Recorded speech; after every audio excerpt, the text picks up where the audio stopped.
Afternoon. All right, it is now my pleasure to introduce our moderator, who will then introduce our wonderful panelists. Chattanooga OG legend in the music game, in the entrepreneurship, and now I can see him transforming into like a journalist and a consultant. He's got he wears a lot of hats, literally and figuratively. My guy, Mr. Maal Pimp, ATP.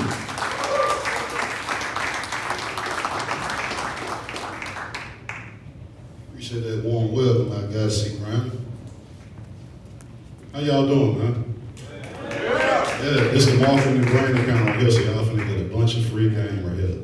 Make sure you got your phones out, take your notes down, because you're gonna learn some stuff today.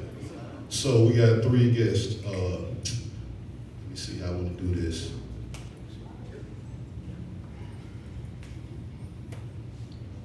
First guest, I want to call up here. This guy right here, founder and playlist curator for Maal TV Hip Hop. Listen to these credentials, y'all. Current digital market manager for Motown Records. That's deep right there. Assistant QC, quality control with the digital market rollout for Lil Baby's sophomore album, My Turn, which was hot. Former digital marketing coordinator for Capitol Records. Former music supervisor, Nike curator for Sneakers Atlanta pop-up shop playlist, based out of Atlanta but from Cincinnati. Y'all give a nice round of applause to my guy, Jeff Mundy. Come on, louder than that, come on, he came to Cincinnati, louder than that. Yeah.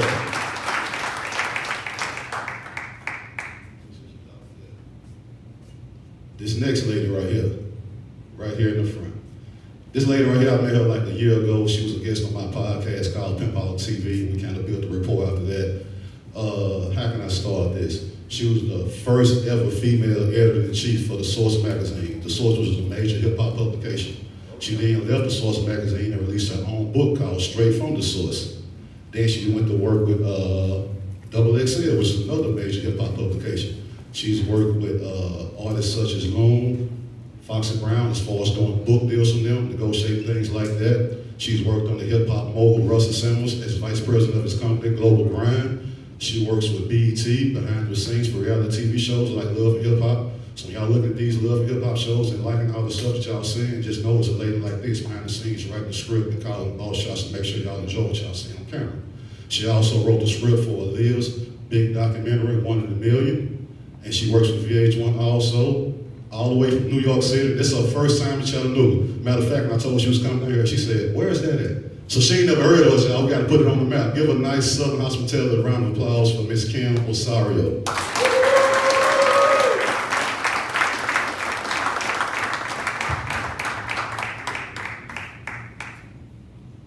This lady right here. This lady right here.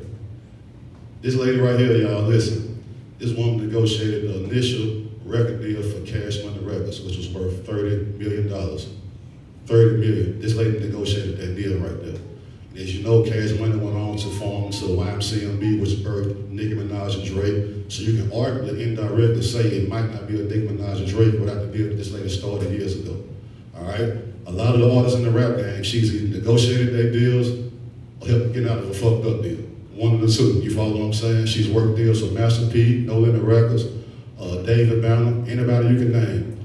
Now here go the thing about her. She's not flashy, she's plain Jane. You will walk right past her in Walmart. She don't wear a bunch of platinum necklaces, she don't wear a bunch of platinum watches, she don't take pictures holding money up to her ear like a telephone. But the artists that you see who can afford to do that, they can afford to do that because of the deals that she negotiated.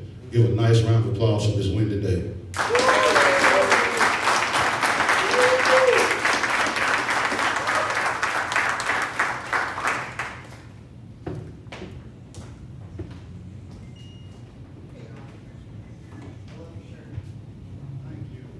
You know, we'll go way back to that, right?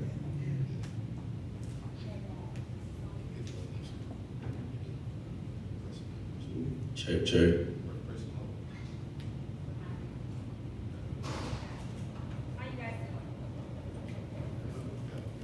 She said, "How you guys doing?" There you go. All right, you hear me. I want to correct something. Maal said I didn't know what Chattanooga was. I was joking. I was joking. I I took that joke personally. She said, nah, she asked me that. I said, well, you come to Chatt? She said, where is that? I said, we're in between Nashville and Atlanta. I didn't know exactly where it was. I knew where it was, though. I didn't Gotcha. know exactly where it was. I didn't know you guys were right outside of Atlanta. And I'm in Atlanta all the time. Now, all of Atlanta artists come here to break their records. So this is how we're going to start this.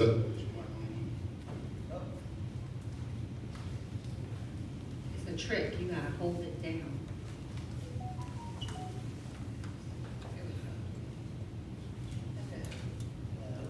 Hello? Oh, there we go.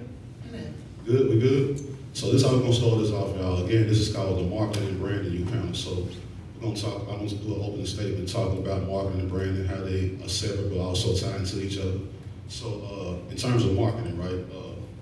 One example I like to give is like, say somebody like, for instance, when Cash Money Records came to the game, they would market themselves with the jewelry, the bling bling, the fancy cars and stuff like that. That was the marketing side of it. Once they became a household name, then you start seeing the branding come out of that. Branding meaning Birdman doing a deal with Lugs, them going off and doing the baller blocking movement, forming to YMCMB, which was able to do because they had already branded themselves, but they branded themselves after they marketed themselves the right way. You follow what I'm saying? So it's different, but it ties in together.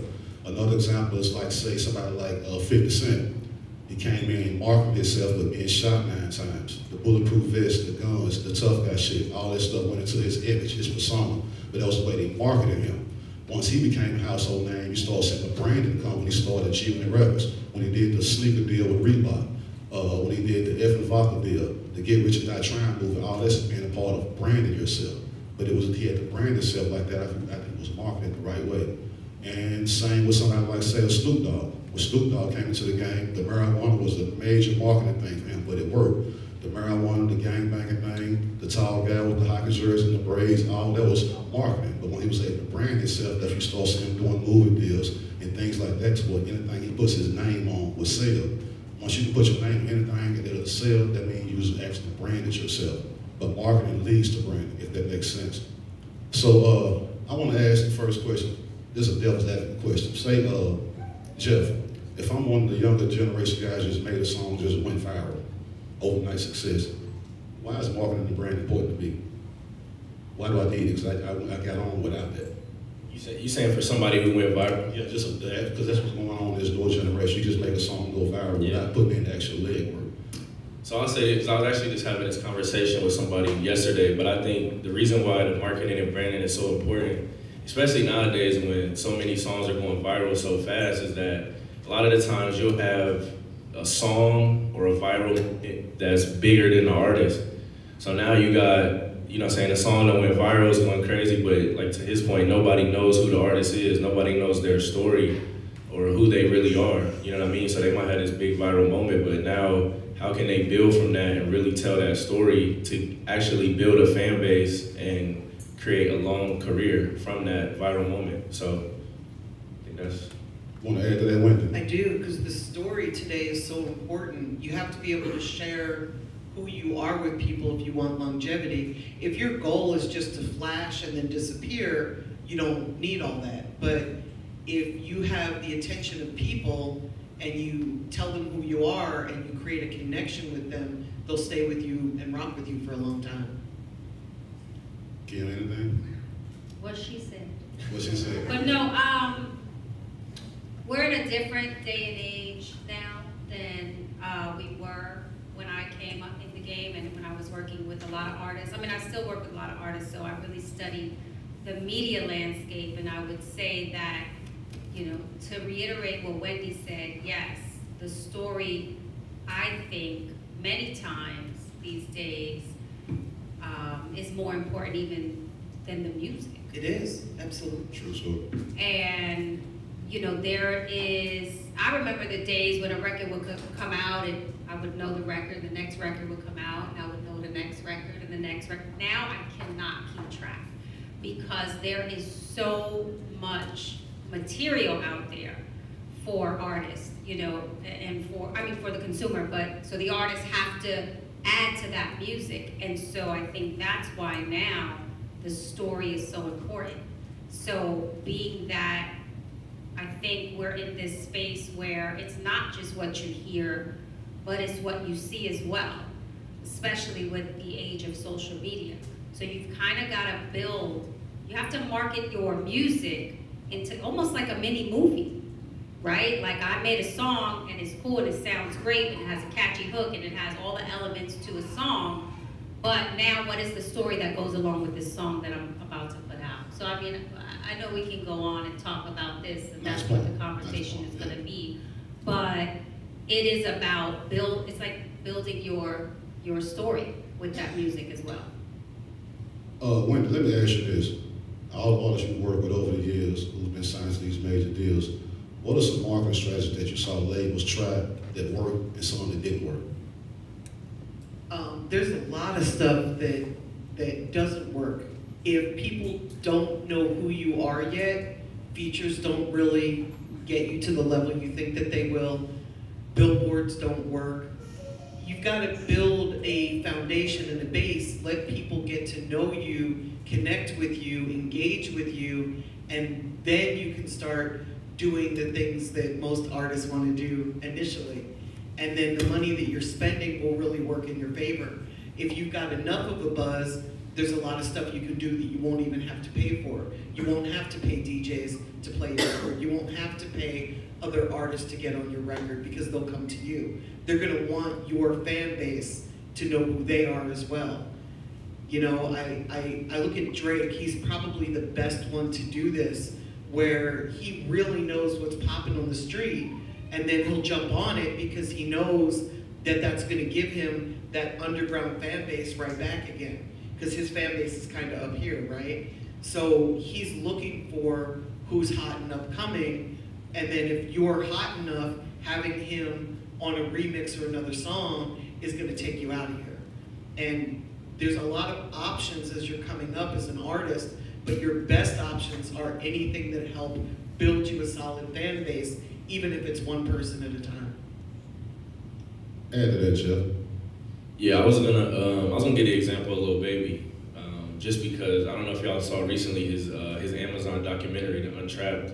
Like you can literally see his progression from when he started to when he didn't even really want to rap, all the way up to now where he's a global superstar and arguably the hottest rapper right now. So to Wendy's point, it's like you have that whole story to look back at now. And then even before Baby got on, he already had so much street cred to where, you know, people from his hood already knew him to be, you know what I'm saying, what he was rapping about. Like it was all real and it was all genuine. So I think to everyone's point we've been harping on, it's like you have to make sure that that story is there and you have to make sure that actually what you're talking about is genuine. You know what I mean? If you really do want that longevity of a career, because people bubble when they're hot, but eventually, you know what I mean, people are gonna want to know more about where you come from, and you never know what entry point might bring you a new fan base. Like somebody might listen to your music because y'all like the same sports team, like them, and then, or you might wear a certain clothes or a certain style that you wear. That might be a reason why somebody becomes a fan. So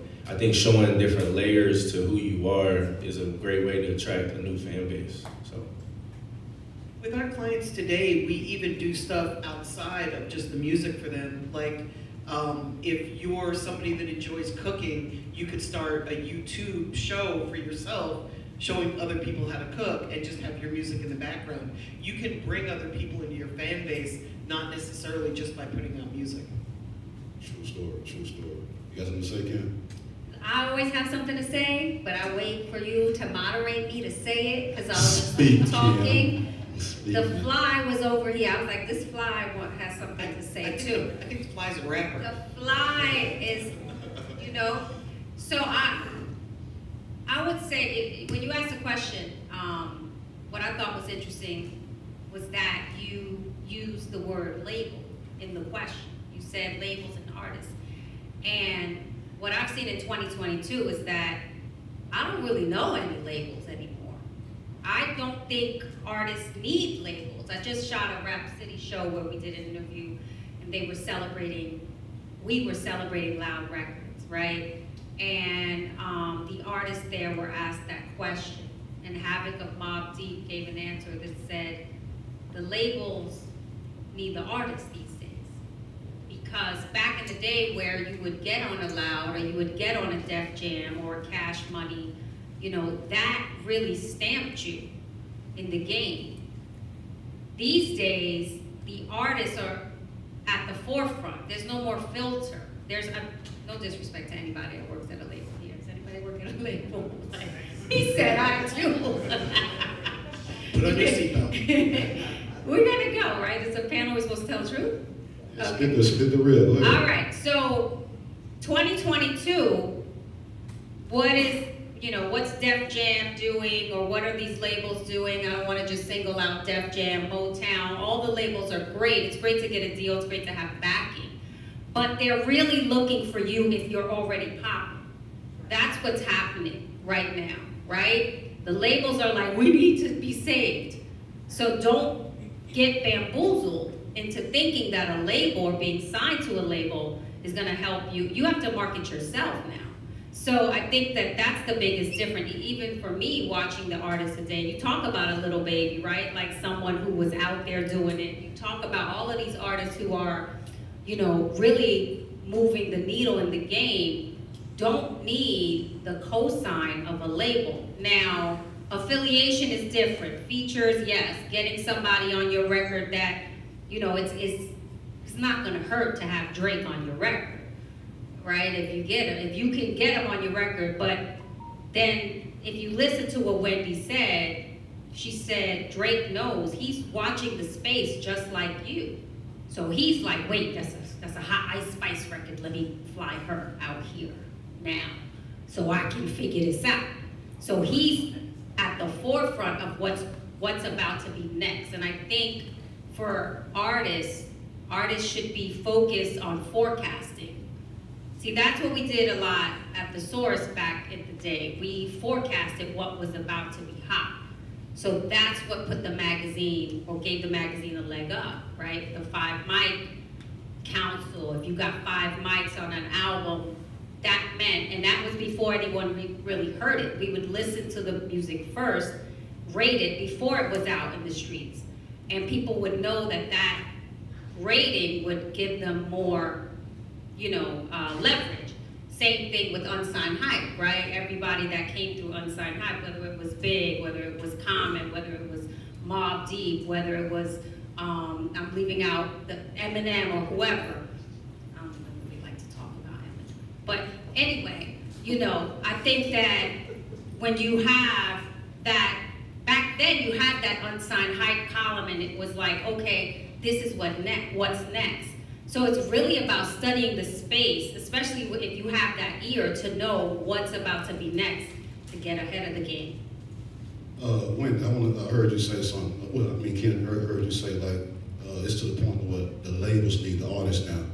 Wendy, with that being said, I saw an interview you did a while back when you said the thing that gave Baby and Slim the leverage when they negotiated the deals, they was able to say no because they didn't need the label. They were making their own money. They already had their own thing going on. Correct. So kind of break down the process of how Cash Money marketed themselves the right way, sold the albums, and then got to the point where they didn't need the labels. When the label came along, they had to give them what they wanted instead of them selling it. And that part of it still exists today. The longer you can stay independent, if your goal is to get a label deal, and I agree with you, I don't think you need a label deal today. But if that's your goal for some reason, and you get yourself hot enough, the longer you can stay independent, and the more money you can make independently, the more they're going to want you because they see you doing it on your own, and they know that if they step in, they can help you get there faster. And faster is great for them because they're going to make the lion's share of the money, but faster might not necessarily be great for you because if you're making 100% of all of your own money, it doesn't matter if it takes you a year or 6 months. You have 100% ownership. And for me, that's the beauty in the music industry. I've been doing this 30 years, and I care about ownership. I've always cared about ownership. I went to New York last week. ATL Jacob got a deal with Republic, and I was there with him. I helped him with that deal. But I wasn't as happy as he was because I knew that if he had just stayed independent a little bit longer and put his production money into what he was doing himself, that he wouldn't need a Republic. No disrespect to Republic, I love them. I've done a ton of deals with Universal. But You don't really need a record label anymore. You can do this yourself. But you have to do the work. It's not like you can just sit back and do nothing. Whether you're signed or whether you're not signed, you have to do the work. And if you're independent, you have to do the work longer, harder, and really stand out. Let me ask you one more thing on that. You say stay independent. So say if I'm an independent artist or a label, just give a breakdown. How much does it take radio, promo to break artists into the industry to have impact? You really want to start with that? Because yeah. Make everybody in here depressed. They need to hear that. Okay. They need to hear it. And break down why. How much will it cost to break For down? me, I'm not going to say for everybody in here, but for me, we break artists for a living. That's what my company does, Power Moves. And it takes us $150,000 to get an artist to the level where there's money coming back in, where they can then put that money back into their career. Because it's going to take you anywhere from $500,000 to $1 million to really become a national or international recording artist. When I say we spend $150, we spend that regionally. I live in Atlanta, so we focus on the Southeast. And our market runs from Tampa. We avoid Miami because Miami is really expensive. We come back and get Miami afterwards, right? When the money starts rolling in. But we go from Tampa up to North Carolina. We go as far west as Jackson and as far east as the ocean. And it takes us $150,000 and about 1.5 to 3 years to break an artist. And that's the reality of it. It's really a commitment.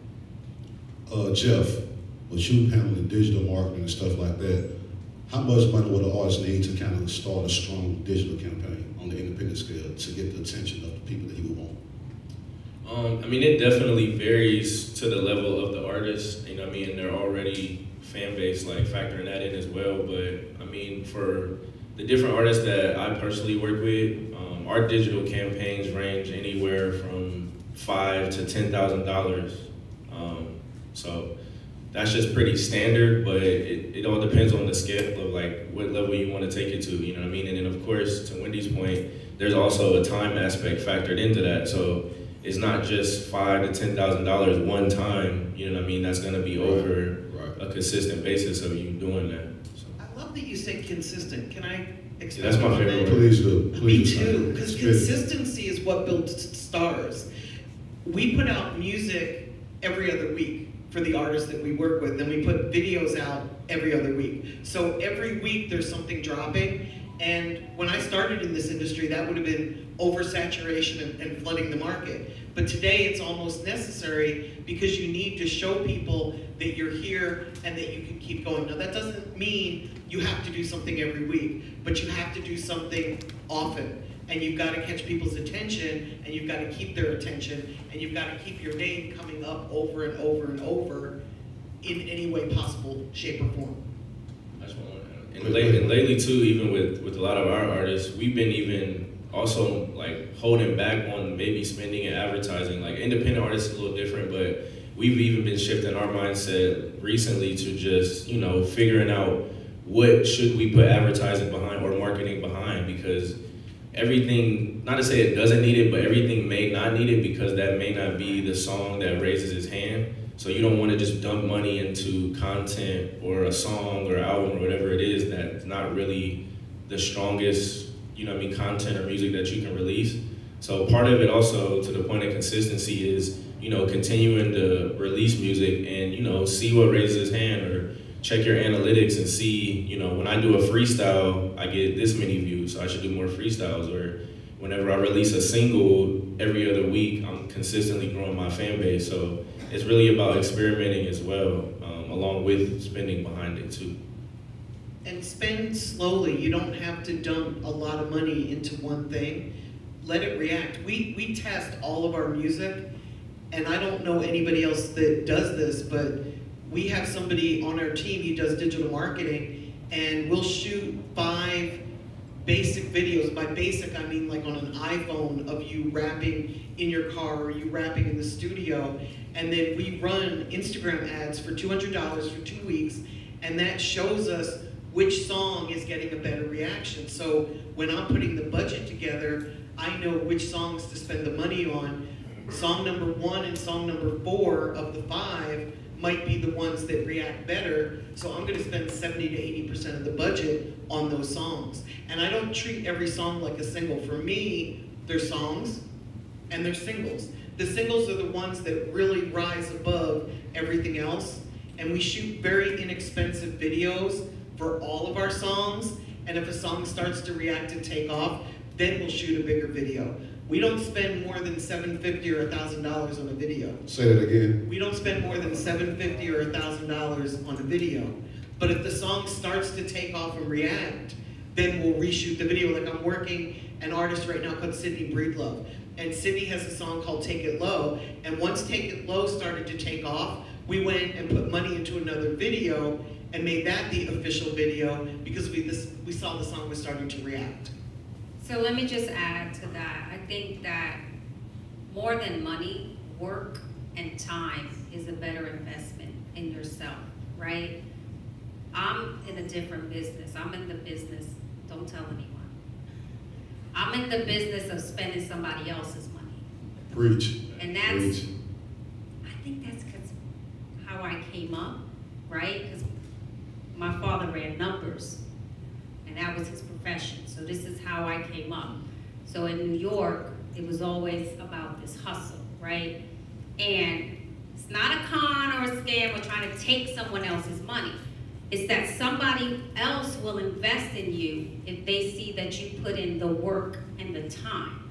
So I think when you put the work and the time and the energy into yourself, someone is gonna notice that.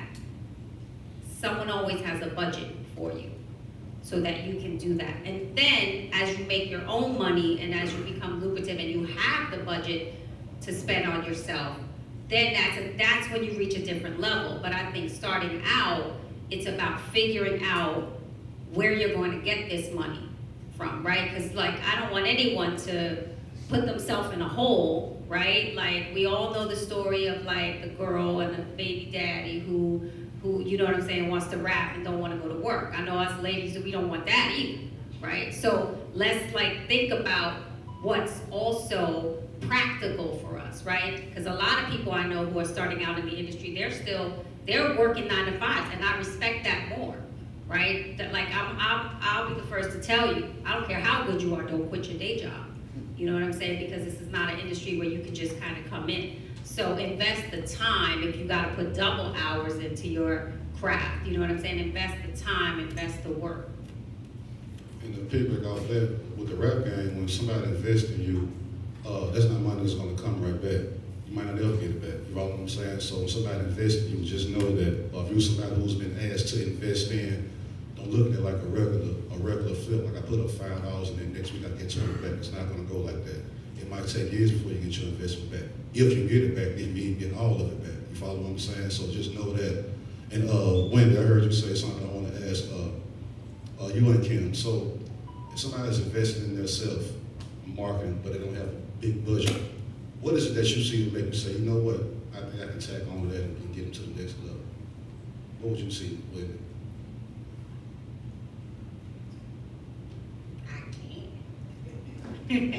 Both of y'all. What do I look at, like an artist? Work ethic. All day. I've seen the wackest people blow up, like for real talk. I've seen people with barely any talent go. And so I always sort of study that, like, what is this person, like, how are they getting to this level? And 9 times out of 10, it's their work ethic, because they won't stop. And eventually, it gets to the point where you start listening and you start going, they're kind of good now. You know, they were whack when they started, but they put so much work in that you can see the improvement. So I think when I look at artists, I like to see artists who want to work, right? I know a lot of people who work behind the scenes and with, you know, very big artists, very big celebrities. I've myself worked with, you know, very big celebrities. And one of the things that I can say is always a constant in the ones who have the longest careers is that they are on time. they are, you know, where they need to be. They're motivating me. The person that I've worked with that I think, you know, I mean, this is gonna be controversial, but I'm gonna say it. I've worked with Kanye West, and when I talk about Kanye, I talk about his work ethic and his dedication and his drive and his ambition, but I've never been motivated as someone working with someone the way that I have with him. So, you know, I think that it's something that I look at first when I'm looking at newer artists coming up, like, because you can, and I've also seen the most talented people never go anywhere. I love that you said that, because I had the exact opposite experience with Kanye. But I met him really young, and I found him so difficult and so unmotivating that it made it very difficult for me to want to help him. And everybody has their own experience, I think, you know, so I can only speak to mine and how great that has been, and I think that, you know, that kind of puts us in a different conversation. We start talking about media and how people use the media and what the goals are, but I think that just in terms of an artist, I mean, no one can deny what he's achieved as an artist. Or a businessman. Or a businessman. I think work ethic is the most important thing, and I agree that it trumps talent, and it's not necessarily fair that that's the way this is, but as soon as hip-hop became a business instead of an art form, it became that. So if you're just looking to make great music and put it out and share it with people, you should do that. But if you're trying to make a living from it, you're gonna have to really learn how the music business works and treat it like a business. And money matters, your effort matters, talent does matter, but your hustle matters more than your talent, sadly. Let me ask this. With that being said, hustle matters more than talent. So you have a lot of artists that are talented. I want to ask all three of y'all this. What artists have you seen that were talented, but outside of the talent, they were such marketing geniuses that it just took them to the next level? So people kind of have a blueprint for them to pay attention to. The first person that came to mind was 2 Chainz. I'm not working with him personally, but 2 Chainz is one of the first people that just popped in my head when you said that. Mostly of, you know, how he rebranded himself from Titty Boy to when he crossed over and went with the 2 Chainz, and just him just being, we keep saying that, but consistent, work ethic, like everything we're talking about. You could look at things that he's done that shows that he's always on the forefront of creative ideas and really just thinking outside the box. So that's who came to mind first. I love that answer, actually, because I've worked with 2 Chainz. We put him on the cover of The Source when I went back in 2012 and 13. And I remember his days with Disturbing the Peace, right? And I saw how he reinvented himself. And I think that that's an important transformation for any artist, to be able to say, okay, something didn't work, I'm gonna flip it into this. And so I think that was a great answer. You know, I'm always gonna say Kanye when I talk about an artist. I'm sorry. I know he's down right now, or people not feeling him, but I'm always gonna be that cheerleader for him. So I think I've seen that work ethic and also the creativity and the genius, really, of what he's done. So he never stays down long, does he? I mean, he always reinvents himself, so I'm so not worried. I like to use DaBaby as an example. You know, when he first started, he was running around in a diaper, and it didn't work. It was a gimmick, and it really didn't work. And he just kept at it and at it and at it until people started to really see and hear the music and embrace him for the music. And I think that he built a wonderful career, provided he can keep going. I think he has longevity as well. I think Megan Thee Stallion did an amazing job too, because when she first came out in Houston, everybody noticed how sexy she was, and they started saying she couldn't rap. She was just, you know, great to look at.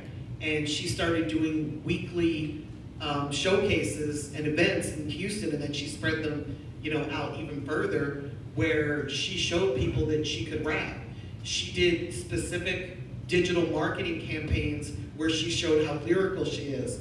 And while she stayed as beautiful as she was, she really captured the people that said that she couldn't rap and she was just beautiful. She showed that she can rap. And I think that was incredible. And if you market and promote yourself the right way and know how to really find your target audience and your demographic, sometimes what you'll start seeing happen is the movement becomes bigger than the artist. And that's what you want right there. You follow what I'm saying? If your movement becomes bigger than you are as an artist, you almost like you can't lose. And the example I would give, I would probably say that I saw was with Young Jeezy. You follow what I'm saying? When he first hit the industry, he was talking that dope boy shit, that trap shit. Everybody in every city sells dope, so everybody in the streets related to that. If you were selling dope or you were in the trenches or you have sold dope, you work a job now, you still could relate to that. And then once you added the BMF situation to it, that was another strategy that connected him to the streets. You follow what I'm saying? But he knew what his target market was, he knew what his demographic was, and the streets are everywhere you go, so the movement became bigger than him. You follow what I'm saying? And then once he finally became a household name, Brandon came in, that's when we started seeing the CTE come out, the corporate thugging label, the snowman shirts and shit like that. That became the hot thing in the street. Then he went and did the clothing deal for 8732. The deal with the Avion liquor, right? But all this branding came because he's marketed himself the right way, and the movement became bigger than him. He had 2 record deals, one with Def Jam and then the one off with Bad Boy, right? For the Boys in the Hood. Unheard of. But the movement was so big, you had to jump on board. You follow what I'm saying? So yeah, marketing plays a big role. Was you gonna say something, Kim? I saw you had that mic in your hand. There's always a million things going on in my head at once. Spit out. No. I think that, everything that you're saying is right. I was just thinking well, I mean, everybody, once you come from a certain place, when you start branding yourself, you definitely want to sort of go mainstream, and that's where the money is, I think. And always, I think, with someone like Young Jeezy, he's always going to be connected, you know what I mean, to where he came from. So, and I've seen a lot of artists do that. I've seen a lot of artists kind of come in the game, have the street cred, clean themselves up, their image up, I should say, and really sort of not forget where they came from, but say, okay, I know that I can't continue to do that or talk about certain things. And I think it's important because I do feel like once you reach a certain level in the game, you have a responsibility to your community. So, I like that. Yeah, Jay is a great example. I remember the stories we heard about Jay coming up and the things that was, going on, and then all of a sudden, now it's like you would never know that. When you see him now, it's like, oh, it's just Beyonce's husband. You know what I'm saying? Just, what a good guy, right? But back then, there were different stories because obviously it was a mirror and a reflection. His art was a reflection of, what he had been through. So that's what was going through my head. Let me ask you this based on you saying Jay-Z, and y'all also can answer this too, but I want to ask you this, Ken, with you being from New York, there's a lot of artists from New York in terms of the business moves of the genius side. What did Jay-Z and P. Diddy do that the other artists missed all on? Because they're the 2 New York artists that just went up here. Jay-Z and who? And Diddy. What did they do? Who? P. Diddy, Puff. P. Diddy. Yeah, you Puff. know when people call him P. Diddy, it doesn't Puff register. Daddy. Puff Daddy. I forget. It's Puff. I know, it's like, who Diddy? Oh. So it's love, isn't it? Yeah, I think he made He it. just changed his name, he changed his name to that yesterday, I right? didn't even, I was like, who is he talking about? But Jay, Puff, okay, I'm sorry, what's your question? So the question is, because we got a lot of artists from New York that we know, who we fuck with, we like, but something about them too, the moves they made, it just took them over the top. What did they do? The mobile moves, you mean, right? Yes. Okay. What did they do that other artists maybe didn't do? Those were, I think in the case of Puff, Jay, 50, right? They're different when it comes to that grind and that business mentality, having both of it. So you have the artists who have an exceptional talent, right? They take that talent, but they also have a very keen business sense to go along with that. And they have a vision, right? So they have a vision for something bigger than just, when I do this record and it blows up, this is what I'm gonna do with my career. It's like a bigger sort of a movement. And I think that definitely Jay's an example. I see what 50 has done in TV, right? Like that is like somebody said he's creating the Marvel universe for drug dealers, right? What, say that again? They say he was I heard someone say online that he was creating the Marvel universe for drug dealers on television.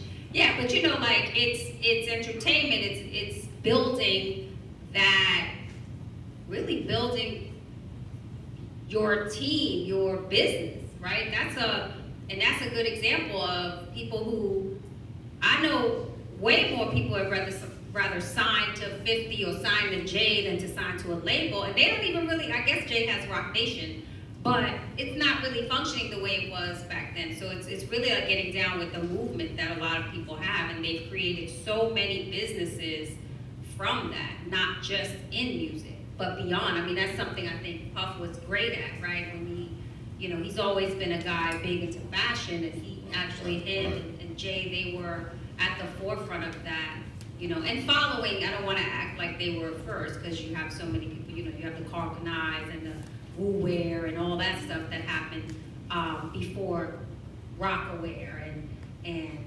Sean John, but they took it to another level. I think it is about taking that torch and then passing it on. And what the success that we see now is built off of the foundation that was laid by certain people in hip hop. Let me ask this question to you, Jeff, and then Kim and Wendy, y'all can piggyback off of this. Okay, like years ago, it's going in terms of the marketing, how artists can kind of break into the industry.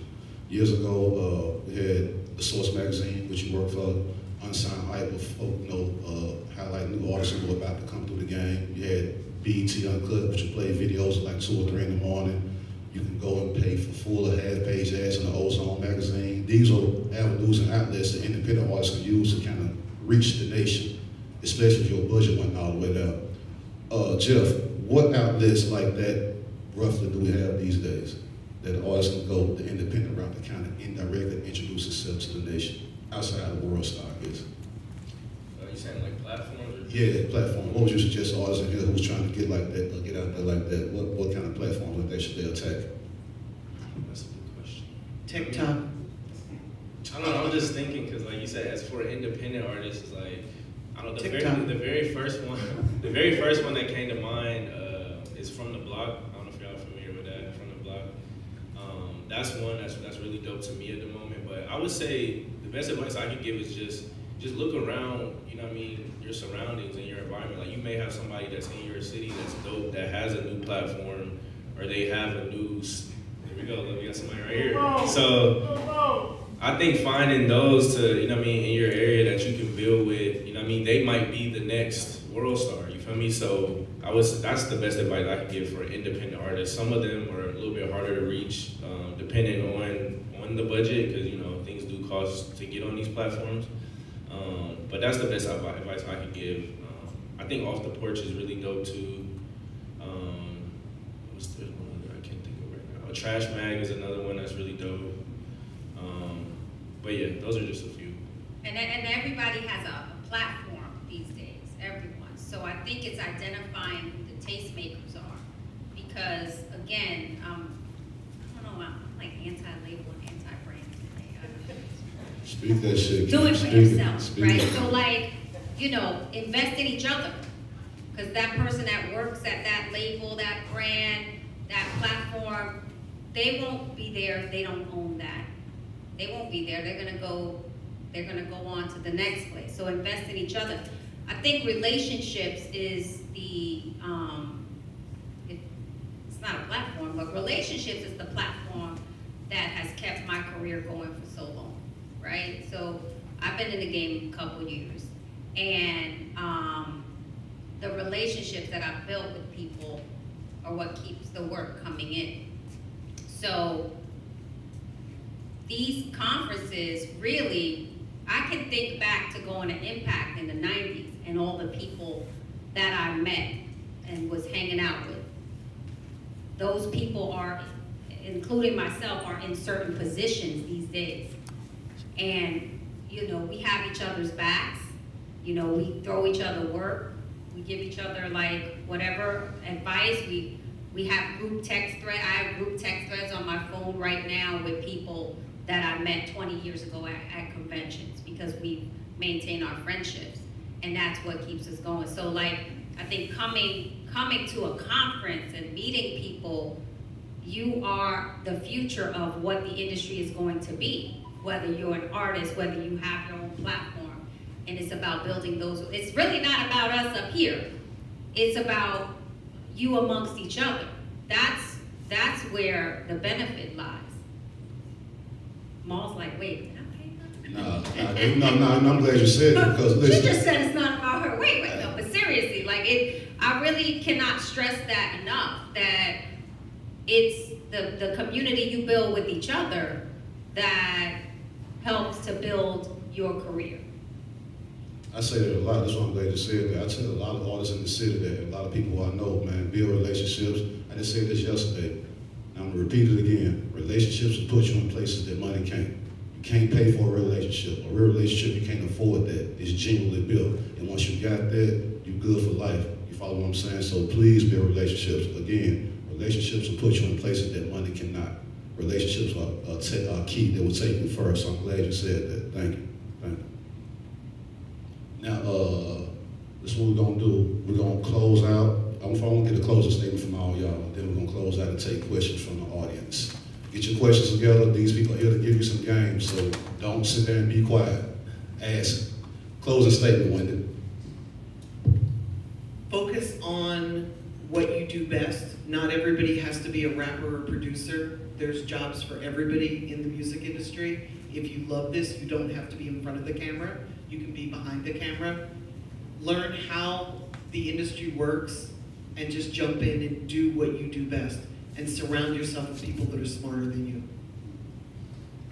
I want to thank you guys for inviting me out here. It's my first time in Chattanooga, so I'm very blessed to be here and to meet new people, new friends, right?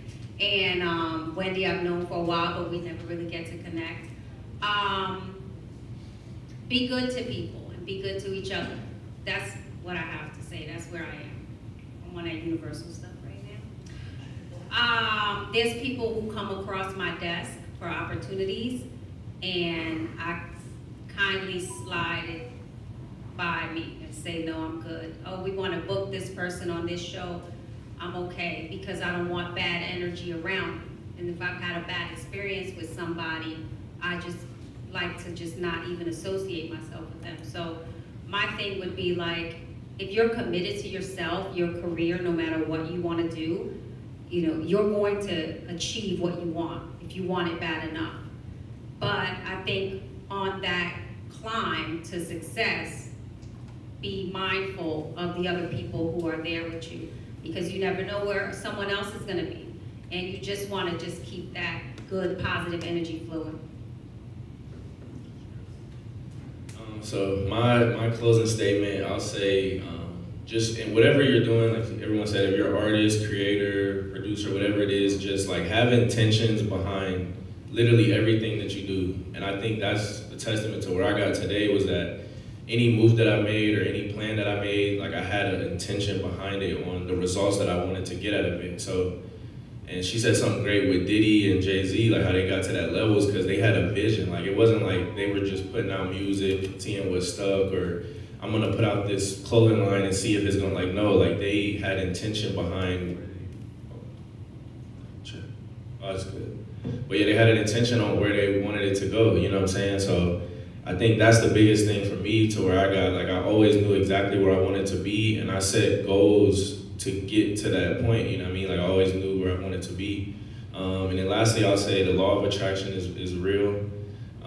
Definitely, I'm very, very big on manifesting the life that you want to live. So if you see yourself at a certain place, like continue to imagine yourself, you know what I'm saying, being in that space, and, you know, really live each and every day as if you're already there, you're already living, you know what I mean, within your goals. Because that was a big shift for me as well. Like, there was a time where I remember where I wanted to be, but, you know what I mean, my energy and my emotions and everything wasn't aligned with that. So if you want to be the biggest rapper in the world, you got to move around every single day like you're the biggest rapper in the world, you know what I'm saying? And then eventually time and everything else will catch up to you, and you'll be in that space. So I'll close with that. Nice, man. I want to thank my guests for getting up here and doing that thing. Questions from the audience? Take a few questions. I got a quick questions. Yeah. So, independent artist, and I have a little hustle. I got a 9 to 5. Where would the first couple $1,000s I should invest to build on my platform, my fan base, to get noticed for more opportunities? The first place? I would structure and organize the company first, most likely. I'd make sure it was incorporated. If I'm an artist that has a name that's not unique, I'd probably trademark the name. Like I worked with an artist called Trouble in Atlanta, and we trademarked his name because we didn't want to spend hundreds of thousands of dollars to find out we couldn't use the name Trouble. But if your name is a little bit more unique, you could do that second or third or fourth when the money's there. In terms of promotion, I would start with social media. I'd start with TikTok. I would start with the platforms that reach people that are 13 to 26 years old, because that's pretty much the market that spends the most money with music. And I would focus regionally. I wouldn't focus nationally. I would start wherever I'm from. I would figure out like a 5-hour driving radius, and that would become my target market, and I'd saturate the fuck out of it. Sorry about the children. And I'll add to that too. So like she said with the corporation, and also it's very important to build a team around you as well, starting out. So, you know, find a consistent videographer, photographer, you know what I mean? Find somebody who can do your graphics, you know what I mean? If you're an artist, of course you're gonna need an engineer to be in the studio with you consistently. So I think building a team around you right from the jump is gonna help people around you that are motivated to keep you accountable so y'all can execute the plans like over time. Any more questions?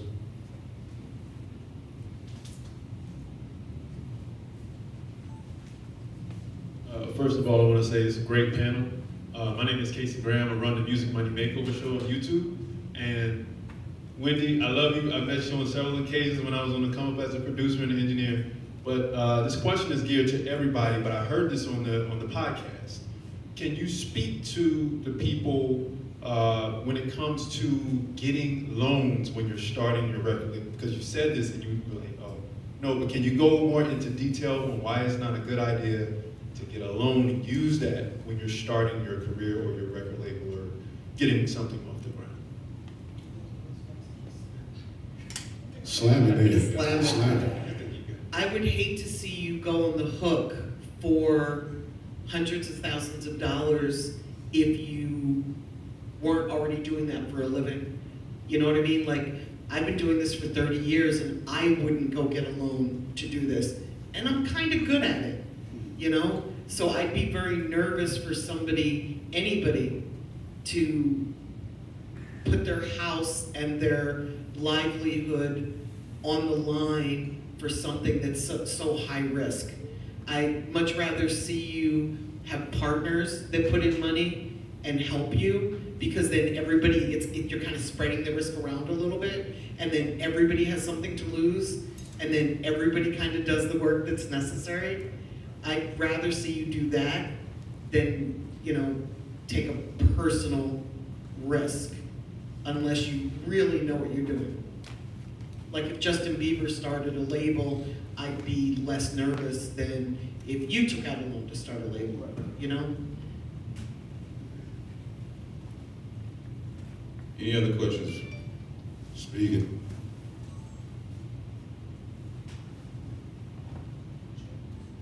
Hey, my name is Trey King. I'm a rapper, logistics broker. What's your name again, man? Trey King, local.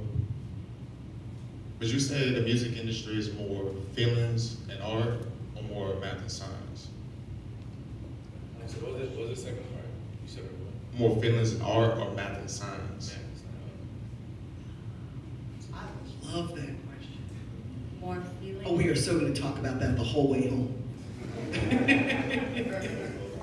I think it's both. I'm sorry, Wendy. I think it's both, but I believe everything is math and science. So like, it's a hard question. It's everything. Yeah. Okay. Wendy, what you got? I think it starts by art and feelings, because that's what creates the music, and that's what gets people around you excited. Like if I run an idea by Kim and I want her help, the more excited she is about my idea, the more likely she is to help me, right? So that's the feelings and the emotion, but the math and the science tell me whether or not to pursue it. Because I could have the best idea in the world, and if the numbers don't work, it's a failure. And it comes back to taking out the loan. Like if the emotion and the spreadability of the idea isn't there, then the math and science doesn't really matter. Because you can't sell something that's not buyable. That's not a word, but you know what I mean. It's really hard to sell something that nobody wants. I just want to add in too, I think on the feelings and art side of it, I think just for me personally, that's a big part of it. And I think the artists that have the most longevity, you can tell that they're putting a lot of feelings and emotions into their music, and they're very vulnerable, which is why they're able to, you know, engage their fans and get them to continue to come back, because they're tapping into, like you said, those feelings that, you know what I'm saying, people are feeling on a daily basis. So they're going to gravitate toward it and keep coming back. So I think that's a big part of it. Young lady back there. Hi, my name is Tina Jones McDowell. I have two questions. The first one is, how important is it to do collaborations with people when you're in the beginning of like marketing yourself? Is the first one. You mean collaborations with other artists? You mean at the same level? Yes. I think that's really important, because now there's 2 or 3 people working the same song instead of just one person. And it comes down to that spreading out that risk thing again. You know, there's more people to contribute and move it forward. In terms of collaborating, like you think you need Little Baby on a track, I think it's too soon if you're brand new. First of all, it's gonna look like you bought a Little Baby feature. So they're gonna listen to his feature and stop listening for the rest of the song. But once you have a buzz and people know who you are, I think that's when you start collaborating with bigger artists, meaning features. Okay. And my other question is, so I manage a couple of artists. We're out in Charlotte. But my question is, I get all these ads on Instagram about like, put your music here, put your music here, this digital, we'll play your song. How do I know who to put my money with to play the songs? So the algorithms are designed to target you based off of what you search, what you're saying, unless you turned it off, which I don't think you can ever turn this thing off, right? So like, they're studying you. So what they're giving you, they're not giving everyone else, right? It's a marketing tool. They're marketing to you. Right. So I would steer clear of that because you have to do your own research to decide where you want to market, what you want to spend your money on. So, you know, like every time I buy something online, like I was looking for earrings the other day, and I went online the next day of my timeline, and it was earrings galore. It was earrings from diamond, gold, bamboo with the name, and I couldn't scroll fast enough. Like it just kept, and I was like, how incredible is it that technology is so far ahead of us that they're like feeding us what, you know what I mean, they want us to buy. And you gotta be careful because, you know, a shopaholic like me will slip up a little bit. You know what I mean? I've done it. I don't know how I end up on these sites in the middle of my work day. But I would say be very careful of that because that's just them trying to get your money. Yeah, so how do I know who's legitimate? You gotta do your research. You gotta do your research. One last question. Your Googles. Everybody gotta do their Googles. I see that. Last question. One last question. I seen all the hands. That's where relationships come in handy too, because if there's a company that you're about to utilize, call around to everybody you know and see if they've used that company. Get other feedback from people you know. All right, so my name's Rick. I'm recording mixing engineer. Wendy, like I told you earlier, Maal brought me the 08 SEA Awards and heard it speaking to That's change my my dude mind right business. there, Wendy. Yeah. Y'all touched on it a bit earlier, and it's one thing I tell a bunch of the local guys that I work with, and I think it was first said like 96, 97, that it's a business, so 90% of it is business, 10% talent. Do y'all think that's still true today? And why is it so much more about business than talent? That's how you get paid off the business. You can have somebody who's whack as hell, but if it's business, you got to get paid. I think the world is just more about money than it's ever been. So business is a focus because people want money, right? When I started in music, it was probably 70% business, 30% music. It went to 90-10, and I think now it's 95% business and 5% art, unfortunately. I know very few people that rap because they love it and have to do it. Most of the people that I come across are rapping because they see it as a vocation. They don't want to drive the FedEx truck anymore, they want to rap. They don't want to get a job in engineering, they want to rap. They see it as a quick lick. It's the new dope boy. And I'll add in too, I think now because rap is so saturated and so many people are doing it, I think having your business in order, you know what I mean, and having a strategy behind it is gonna help you stand out, even if you do got talent. You know what I mean, having your business in order is gonna help you get to that next level and stand out amongst everybody else. And I'll triple add to that and say that it's always been predominantly business. That's why we talk so much about the work ethic, right, and putting that in. But let's say 70% business, 10% talent, you got 20% left, 20% the fuckery, right? Know what you're dealing with. You have to be able to say, okay, and in this game, that fuckery right now, in my eyes, is like 20% media, right? So when I watch what is translating now to people, and we talk about the stories that are out there, I know personally people who make up stories and put them online, and they translate, do things to get paparazzi, to do, you know what I'm saying, to follow them, or, you know, you watch, have you ever noticed, you scroll your timeline one day and it's like, you know, there's a couple fighting, right? But they're fighting in different parts, they're fighting at the Burger King, and then they're fighting over here, and then they're fighting over there. This is all media strategy. So this stuff here is created to go viral, right? Like how, it's like 3 a.m. in the morning, you wake up and this couple was fighting all night online, right? But how did anyone know how to put, first of all, the websites, they're not, but the blogs, they're not even up at that time. I know the people that work there, they're sleeping, they're waiting for this footage because they know, because it's all been planned out. So you have to start thinking about what your media plan is going to be, because it is a story-driven market.